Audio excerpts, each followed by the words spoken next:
Job card নিয়ে ব্যাপক দুর্নীতির অভিযোগ ছিল।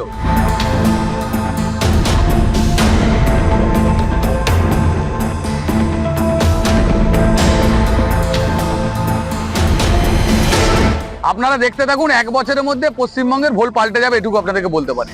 তৃণমূল সরকারের আমল থেকে দীর্ঘদিন ধরে 100 দিনের কাজ বন্ধ থাকায় সমাজের প্রান্তিক শ্রেণীর মানুষের মাথায় কার্যত হাত পড়ে যায়। এবার নতুন সরকার ফের কাজ শুরু করাতে উচ্ছ্বসিত জব কার্ড হোল্ডাররা। রাজ্যের বিভিন্ন জেলায় শুরু প্রক্রিয়া। দীর্ঘ কয়েক বছর ধরে বন্ধ হয়ে থাকা জব কার্ড সংক্রান্ত কাজ অবশেষে বুধবার থেকে পুনরায় শুরু হলো হুগলি জেলার 4টি ব্লকে। চুচুড়া, মগরা, খানাকুল 1, গোঘাট 1 এবং গোঘাট 2 নম্বর ব্লকে এই প্রক্রিয়া চালু হওয়ায় সাধারণ মানুষের মধ্যে স্বস্তির হাওয়া বইতে শুরু করেছে। তবে একই সঙ্গে উঠতে শুরু করেছে বড় প্রশ্ন, যে কাজ সাধারণ মানুষের অধিকার তা বছরের পর বছর বন্ধ ছিল কেন? জব কার্ড বছরের পর বছর বন্ধ থাকার মূল কারণ হলো কেন্দ্রীয় সরকারের নির্দেশিকা অনুযায়ী আধার কার্ড ও ব্যাংকের অ্যাকাউন্টের সাথে জব কার্ডের সংযুক্তিকরণ, দুর্নীতি রোধ করতে ভুয়ো কার্ড চিহ্নিতকরণ এবং নির্দিষ্ট কিছু রাজ্যে তহবিল স্থগিত রাখা। বহু শ্রমিকের জব কার্ডের নামের বানান, বয়স বা লিঙ্গের তথ্যে আধার কার্ডের সাথে অমিল ছিল, অথবা অনেকের ব্যাংক অ্যাকাউন্টে আধার ও এনপিসিআই বা national payment corporation of India link করা ছিল না। এর ফলে প্রযুক্তিগত ত্রুটির কারণে কার্ডগুলি নিষ্ক্রিয় হয়ে যায়।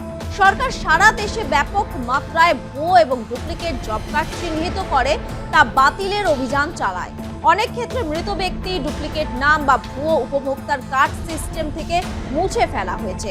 রাজ্যে আর্থিক অনিয়ম ও দুর্নীতি অভিযোগ তুলে কেন্দ্র সরকার প্রায় 3 বছর ধরে এই প্রকল্পের ফান্ড বা তহবিল পুরোপুরি বন্ধ রেখেছিল। পরবর্তীতে রাজ্য ও কেন্দ্রের আলোচনার মাধ্যমে ও হাইকোর্টের নির্দেশে প্রক্রিয়াটি শুরু হওয়ার চেষ্টা চলে। বহু পরিবার স্থায়ীভাবে গ্রাম পঞ্চায়েত ছেড়ে অন্যত্র চলে যাওয়ায় বা শহরাঞ্চলে স্থানান্তরিত হওয়ায় জব কার্ড বাতিল করা হয়। অনেক সময় তালিকায় নট উইলিং টু ওয়ার্ক বা কাজের অনিচ্ছুক কারণ দেখিয়েও নাম বাদ দেওয়া হয়েছে। কি রে, তোর বেশ র্যাশ হয়েছে দেখছি। হ্যাঁ রে, কি করব বলতো, র্যাশগুলো কিছুতেই কমছে না। অনেক কিছু ইউজ করলাম, তবুও কমছে না। আমার মনে হয় তোকে কোনো একজন ভালো ডার্মাটোলজিস্টের কাছে দেখানো উচিত। তুই ঠিক বলেছিস, কিন্তু কোনো ভালো ডার্মাটোলজিস্ট থাকলে একটু সাজেস্ট কর না প্লিজ। এই তোর তো একবার র্যাশ হয়েছিল না? তুই কোথায় দেখিয়েছিলিস? তুই একবার গৌরীদেবী হসপিটালসে দেখাতে পারিস, ওখানে ভালো এক্সপিরিয়েন্স ডার্মাটোলজিস্ট আছে। আমারও সেম প্রবলেম হয়েছিল, এখন ওখানে ট্রিটমেন্ট নিয়ে আমি এখন ঠিক আছি।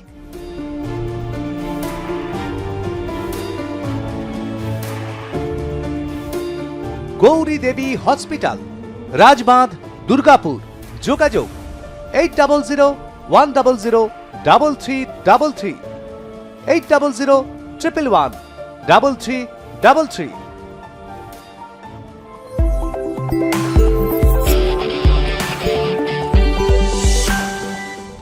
অনেকের কাছে জব কার্ড বিষয়টি পরিষ্কার নয়, তাদেরকে একটু বুঝিয়ে বলি।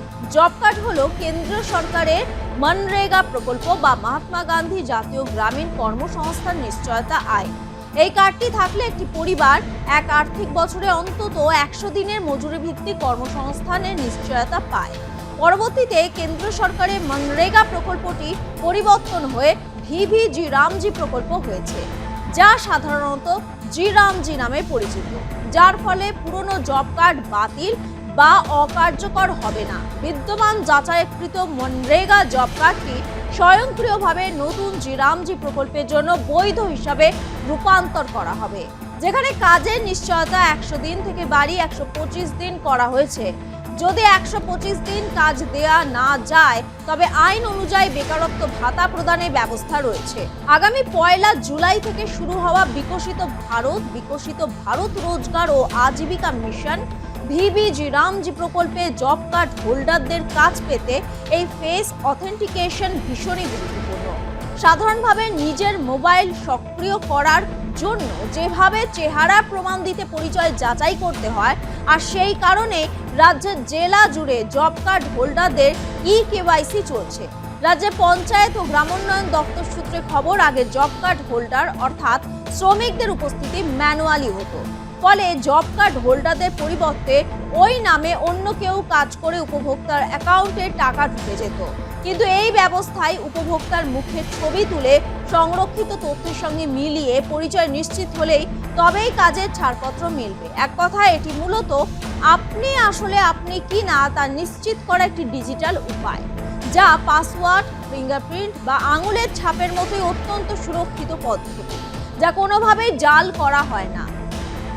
বুধবার গোঘাট 1 নম্বর ব্লকের শাওড়া গ্রাম পঞ্চায়েতের জোত মোহাম্মদ বুথ থেকে আনুষ্ঠানিকভাবে এই কর্মসূচির সূচনা হয়। উপস্থিত ছিলেন গোঘাট 1 নম্বর ব্লকের বিডিও শান্ত চক্রবর্তী, জেপিও তারাপদ যশ সহ একাধিক সরকারি আধিকারিক। গত কয়েক বছরে শ্রমিক ও গ্রামীণ পরিবার জব কার্ড সংক্রান্ত কাজ বন্ধ থাকার কারণে চরম সমস্যার মুখে পড়েছিলেন। নতুন জব কার্ড সংশোধন, নাম অন্তর্ভুক্তি কিংবা বিভিন্ন প্রশাসনিক প্রক্রিয়া আটকে থাকায় বহু মানুষ সরকারি প্রকল্পের সুযোগ থেকে বঞ্চিত হয়েছিলেন বলে অভিযোগ। ফলে কাজ শুরু হলেও ক্ষোভের সুর পুরোপুরি চাপা পড়েনি। স্থানীয়দের একাংশের বক্তব্য, নির্বাচনের সময় কর্মসংস্থান ও উন্নয়নে বড় বড় প্রতিশ্রুতি শোনা গেলেও বাস্তবে জব কার্ডের মতো গুরুত্বপূর্ণ পরিষেবা দীর্ঘদিন অচল ছিল। তাই নতুন করে কাজ শুরু হওয়াকে তারা স্বাগত জানালেও জানতে চাইছেন এতদিন কেন পরিষেবা বন্ধ ছিল এবং সেই ক্ষতির দায় কে নেবে। যদিও প্রশাসনের তরফে জানানো হয়েছে ধাপে ধাপে জব কার্ড সংক্রান্ত সমস্ত পরিষেবা স্বাভাবিক করা হবে। দেখুন, দীর্ঘ 2019 সালের পর থেকে বিগত যে সরকার ছিল পশ্চিমবঙ্গে তৃণমূল কংগ্রেস সরকার, 19 সালের পর থেকে আজকে অর্থাৎ 26 সাল, দীর্ঘ 7 বছর জব কার্ড থেকে বাংলার মানুষকে বঞ্চিত করেছিল। কারণ কি ছিল? জব কার্ড নিয়ে ব্যাপক দুর্নীতির অভিযোগ ছিল। কাজ না করে পয়সা তুলে নেওয়া, একাধিক সুপারভাইজার নিয়োগ করা থেকে আরম্ভ করে টোটাল বাস্তবের সঙ্গে কোনো কাজের যে একটা মেলবন্ধন, সেখানে কোনো যোগসূত্র পাওয়া যাচ্ছিল না। তার ফলে কেন্দ্র সরকার যে সহযোগিতা কেন্দ্র সরকারের দিক থেকে পাওয়ার কথা ছিল, কেন্দ্র সরকার 100% সহযোগিতা করছে, কিন্তু রাজ্যের দিক থেকে যে সহযোগিতা দরকার ছিল উল্টো দিক থেকে 1% সহযোগিতা করে নেই এবং এই এনআরজিএস এর টাকাকে অন্য জায়গায় ব্যবহার করে নিয়েছে। টাকাকে এই প্রকল্পকে ডাইভার্ট করে দেওয়ার চেষ্টা হয়েছে। তার ফলে প্রকল্প বন্ধ ছিল। পশ্চিমবঙ্গে পরিবর্তনের সরকার এসেছে, নতুন সরকার এসেছে। আমরা প্রতিশ্রুতি দিয়েছিলাম যে 100 দিনের কাজ 125 দিন করব এবং স্বচ্ছতার সাথে দুর্নীতি মুক্ত কাজ হবে এবং কাজের যা মান, সেই মান অর্থাৎ কোয়ালিটি ঠিকঠাক থাকবে। যেই কাজের জন্য যতটুকু বেতন বা প্রাপক হিসেবে পাওয়া উচিত একজন শ্রমিক, সেটাই পাবেন। তো আমরা সেটা যেমন শ্রমিকের অধিকার সুনিশ্চিত করার পক্ষে আছি, তেমন কাজের স্বচ্ছতাও আমাদের প্রয়োজন আছে। ডবল ইঞ্জিন সরকার একদম এই কাজটা আরো দ্রুত আগাচ্ছে। শুধু এনআরজিএস এর কাজ নয়, আপনারা দেখতে থাকুন, 1 বছরের মধ্যে পশ্চিমবঙ্গের ভোল পাল্টে যাবে, এটুকু আপনাদেরকে বলতে পারি। জব কার্ডে কর্মসূচি ঘিরে কাজ প্রত্যাশীদের ভিড় ছিল চোখে পড়ার মতো। তারা প্রয়োজনীয় নথি নিয়ে বুথে হাজির হয়। প্রশাসনের পক্ষ থেকে দ্রুত কাজ সম্পন্ন করার আশ্বাস দেওয়া হয়েছে। তবে গ্রামবাসীদের দাবি শুধু উদ্বোধন বা ঘোষণা নয়, নিয়মিত ও স্বচ্ছ পরিষেবা নিশ্চিত করতে হবে। দীর্ঘ প্রতীক্ষার পর জব কার্ড সংক্রান্ত কাজ পুনরায় চালু হওয়ায় আপাতত স্বস্তি ফিরেছে গ্রামীণ এলাকায়।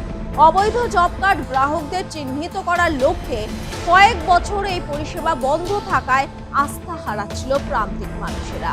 কারণ গ্রাম বাংলার হাজার হাজার পিছিয়ে থাকা মানুষের কাছে জব কার্ড শুধুমাত্র একটি কার্ড নয়, তা জীবিকা ও অধিকারের সঙ্গে সরাসরি জড়িত। সেই কাজ শুরু হতে আশার আলো দেখছে এরা।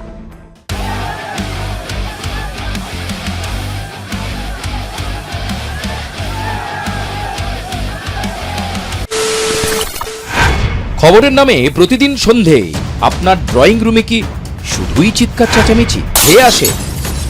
বিতর্কের নামে চলে গালাগালি আর কাদা ছোড়াছুড়ি। এবার সময় পরিবর্তনের,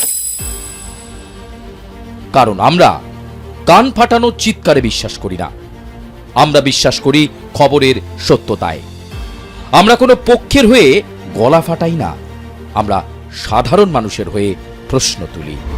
চিৎকার নয়, শুধু খবর হবে, যেখানে বিতর্ক আছে কিন্তু কুৎসিত ঝগড়া নেই। সঠিক তথ্য, বিশ্বস্ত খবর। নজর রাখুন আর প্লাস নিউজে।